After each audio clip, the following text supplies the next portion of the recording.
Ready? আচ্ছা ঠিক আছে, আমরা 1 মিনিট দাঁড়াই।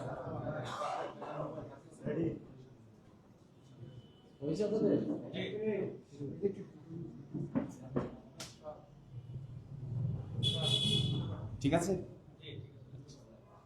সম্মানিত সাংবাদিক বন্ধুগণ, আজকের এই সকালে আমাদের পক্ষ থেকে সকলকেই অসংখ্য ধন্যবাদ। এই ছুটির দিনে আমাদের অফিসে আপনারা এসেছেন, এর জন্য আমাদের পক্ষ থেকে অসংখ্য ধন্যবাদ।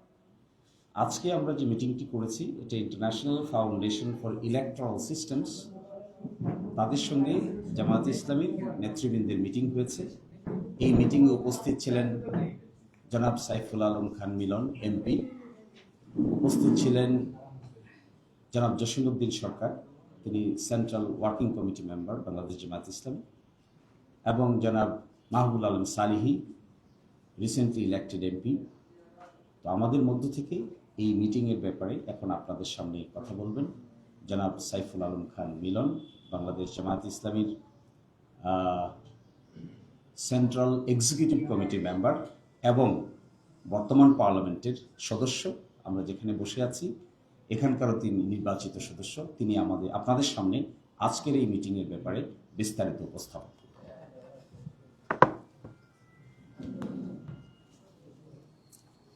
আলহামদুলিল্লাহ রাব্বিল আলামিন, আসসালাতু ওয়াসসালামু আলা রাসূলিল কারীম ওয়া আলা আলিহি ওয়া সাহবিহি আজমাইন। সাংবাদিক বন্ধুরা, ভাই বোনেরা, আসসালামু আলাইকুম রাহমাতুল্লাহ। আমি আমার পক্ষ থেকে আবারও আপনাদেরকে ধন্যবাদ জানাচ্ছি যে বন্ধের দিনে আপনারা এসেছেন।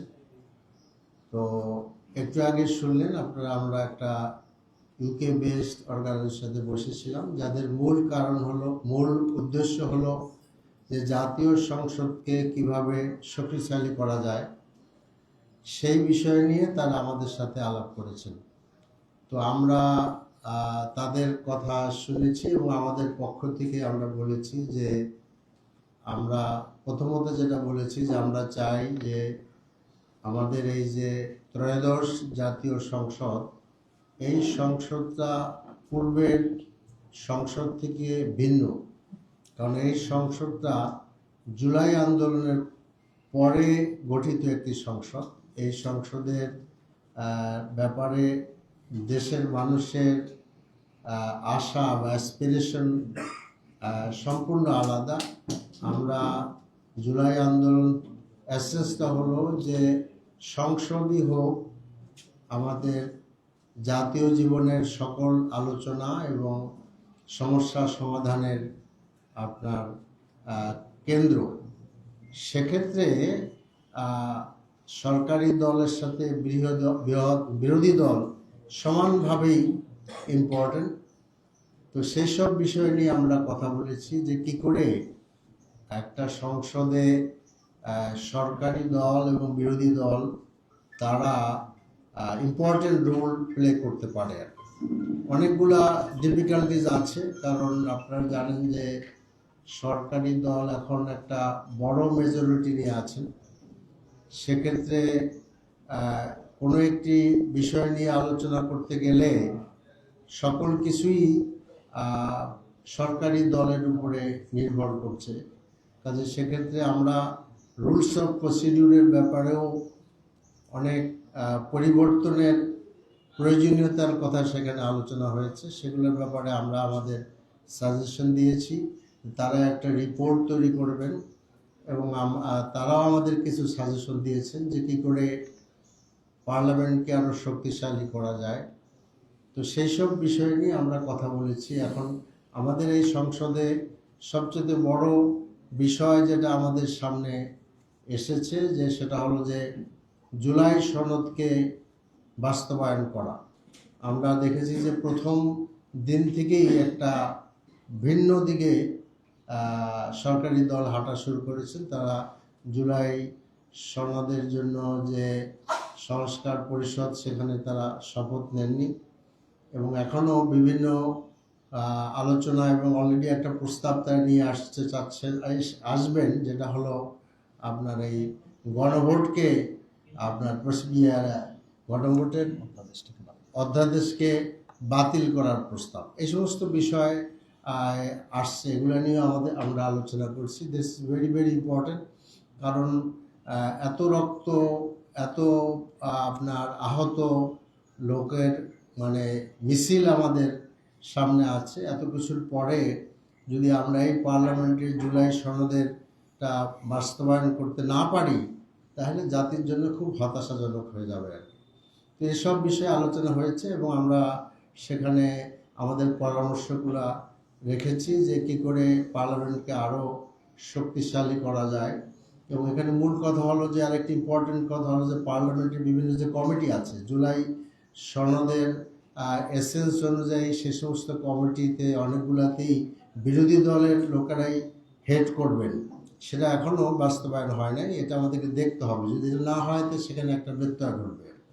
এরপর একটা বিষয় আছে যে আমরা যে সমস্ত প্রপোজাল দিচ্ছি বা কোশ্চেন রেজ করব, সেসব কোশ্চেন পার্লামেন্টে পেশ করা বা উত্তর দেওয়াটা টোটালি নির্ভর করতেছে সরকারি দলের উপরে। কাজে সেখানেও একটা একটা বা ঐক্যমত থাকা উচিত বা এমন একটা সিস্টেম থাকা উচিত যাতে করে আমাদের কোশ্চেনগুলো আমরা পার্লামেন্টে আলোচনা করতে পারি।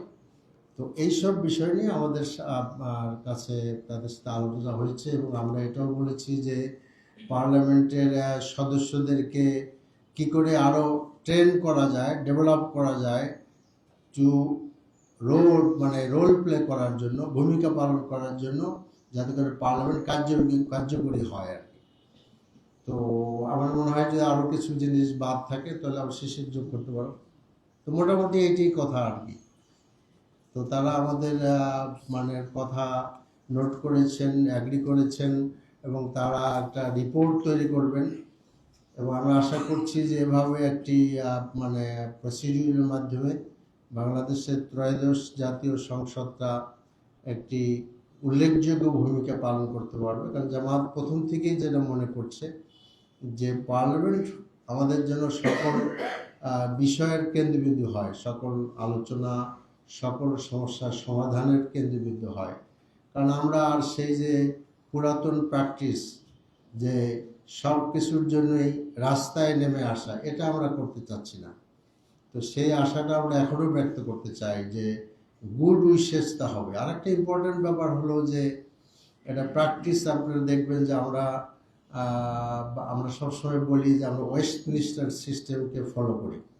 In the Westminster system, in the British parliament, যখন অপোজিশন লিডার কোনো কথা বলেন, যখন তিনি কোনো কোয়েশ্চেন রেজ করেন, তখন ইনভেরিয়েবলি তিনি prime minister who is the leader of the opposition, তিনি উত্তর দেন। কিন্তু আমরা প্রথম 2 দিনই দেখলাম যে প্রাইম মিনিস্টার কিছুই বলছেন না, তিনি মোটামুটি চুপচাপই থাকছেন। তো অন্য কেউ বলছেন, অন্য একজন। এইটা আসলে পার্লামেন্টারি প্র্যাকটিস না।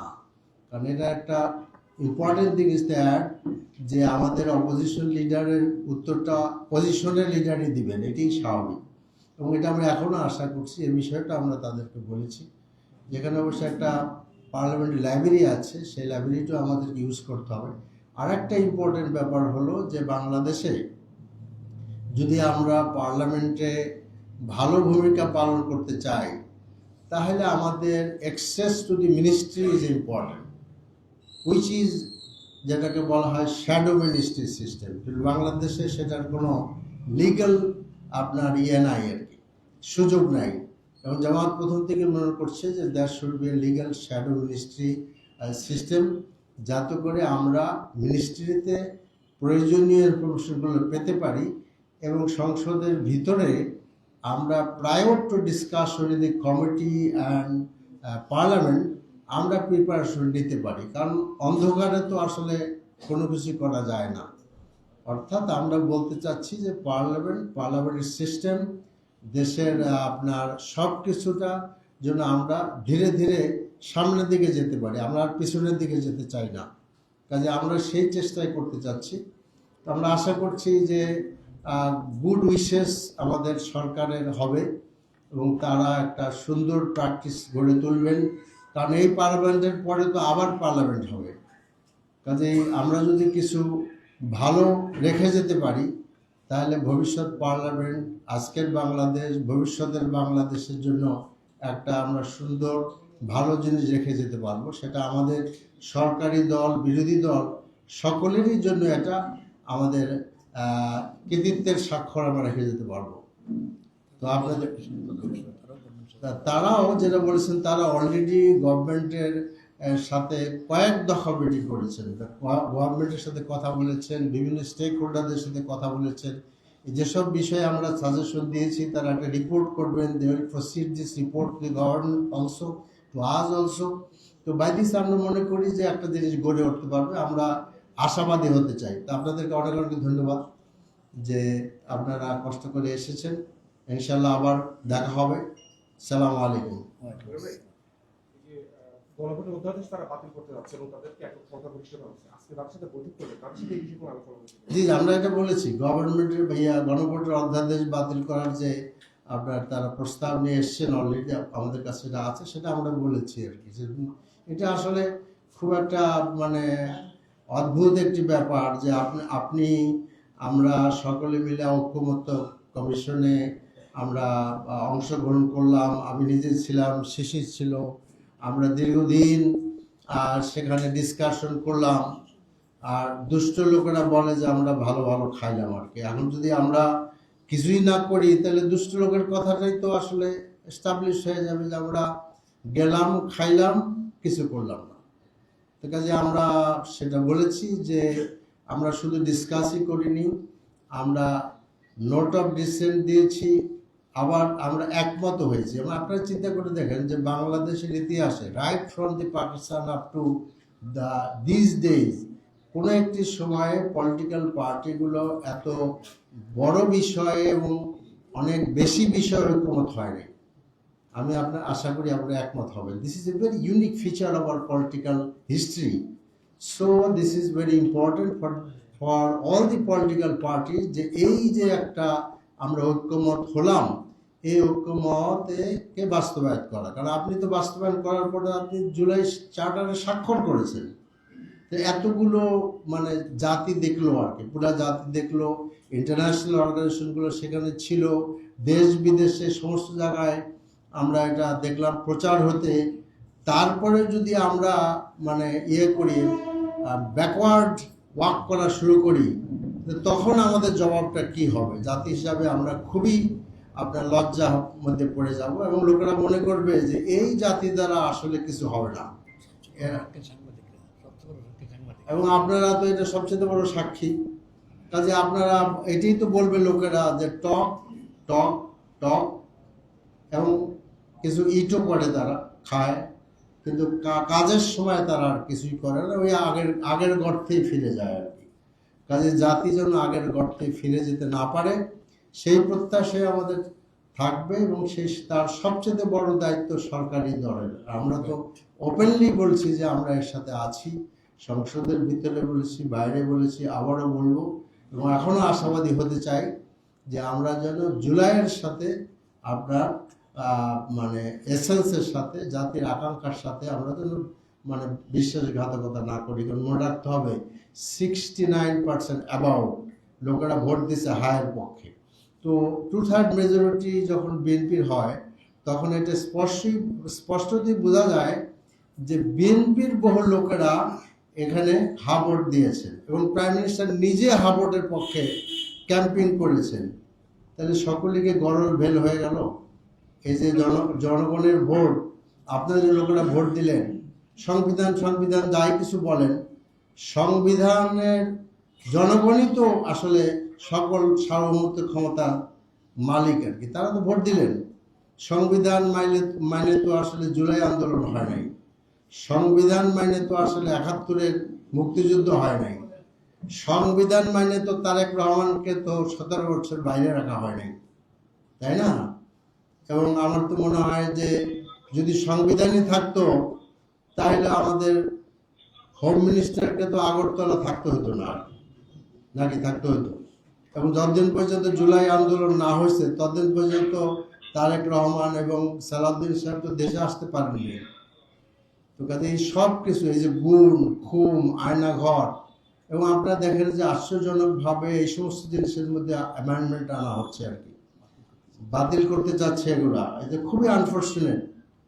কাজে আমরা জাতির জন্য এই বেদনাদায়ক ইতিহাস সৃষ্টির পূর্বেই আমাদের সকলের সুমতি হোক, এটা আমরা আশা করি। আপনাদেরকে অনেক অনেক ধন্যবাদ। আসসালামু আলাইকুম। জি, একটা কথা, প্রধানমন্ত্রী তারেক রহমান গণভোটের পক্ষে তিনি হা প্রচার করেছে, সরকার বিএনপি গঠন করার পরেও তারা এখন তার পক্ষে। তার মানে কি বিএনপির পক্ষে কি কোনো ছায়া সরকার কি আছে নাকি বিএনপির ভিতরে? আপনি কি বলেন? বিএনপির ভিতরে ছায়া সরকার আছে না কি আছে, এটা তো ভালো উত্তর তারাই দিতে পারবে আর কি। আমরা যেটা আকাশের যে চাঁদ ওঠে ওই চাঁদটাই তো আমরা দেখবো আর কি। আপনার মনের মধ্যের কথাটা আমি বাইর করতে পারবো না, আমি তো আসলে আল্লাহ খোদা নই। আমরা দেখবো যে পার্লামেন্টে কি হচ্ছে, আমরা দেখবো আপনারা বাইরে কি বলছেন। কাজে ভিতরের কথা টাইনে বাইর করার দায়িত্ব আমার নয়, এটা কোনো প্রয়োজনই নেই। হুইচ দ্যাট ইজ এক্সিবিটেড আপনার in the broad daylight, that is the fact. Other কিছু খোঁজার আমাদের কোনো প্রয়োজন নেই। তারা তাদের আগের পজিশন থেকে সরে আসছে। এবং এটা যে বোঝা যাচ্ছে যে তারা লক্ষণই দেখা যাচ্ছে যে তারা আগের পজিশন থেকে সরে আসতেছে। আপনি দেখেন এটা কিন্তু পার্লামেন্টের আগেই হয়েছে, পার্লামেন্ট বসার আগেই হয়েছে। 21শে ফেব্রুয়ারিতে আপনারা দেখেন যে সেখানে একটা দোয়ার ইন্ট্রোডিউস করা হয়েছে। আমরা অ্যাপ্রিসিয়েট করি, ভালো, দোয়া করা উচিত। আজ মুসলিম আমরা মনে করি সকলের জন্য দোয়া করা উচিত, কিন্তু সেই দোয়ার ঘোষণায় জুলাই যোদ্ধাদের দোয়ার কথা বলা হলো না। খেয়াল আছে আপনাদের? খেয়াল নাই নিশ্চয়ই, এখানে অনেকেই ছিলেন, সেখানে বলা হয়নি। এরপর যিনি দোয়া করলেন তিনি ইনক্লুড করে নিলেন। তো কাজে আমার মনে হয় যে মর্নিং শোজ দি ডেজ, কাজে সেই দিন থেকে আমরা দেখতে পাচ্ছি যেন বেসুরা একটি আওয়াজ। তা আমরা আসলে সঠিক সুরেই আওয়াজ তোলার জন্য আহ্বান জানাতে যাচ্ছি। Thank you very much. জি জি জি। বিএনপি সরকার যদি গণভোটের রায় বাস্তবায়ন না করে, বিভিন্ন আলোচনা হচ্ছে, তারা বলছে যে সংবিধানটা আবেদন করছে না। এবং আমরা এই আলোচনা শুনছি রাজনৈতিক অঙ্গনে যে ত্রয়োদশ যে জাতীয় সংসদ নির্বাচন হয়েছে, তাহলে বিএনপির ওই যুক্তি মানে টেকে না যে এই ত্রয়োদশ জাতীয় সংসদ নির্বাচন ও সংবিধান মোতাবেক হয়নি। এখন আমার প্রশ্ন হচ্ছে, যদি বিএনপি গণরায়কে মেনে না নেয়, তাহলে আপনারা জামাত যারা চাইছে গণরায় বাস্তবায়ন করবে, আপনারা কি ত্রয়োদশ সংসদের সংসদ সদস্য হিসেবে আপনারা থাকবেন নাকি এখান থেকে একটা পদত্যাগ করবেন? না, আমরা পদত্যাগ করবো কি জন্য? আমরা তো মনে করছি যে এই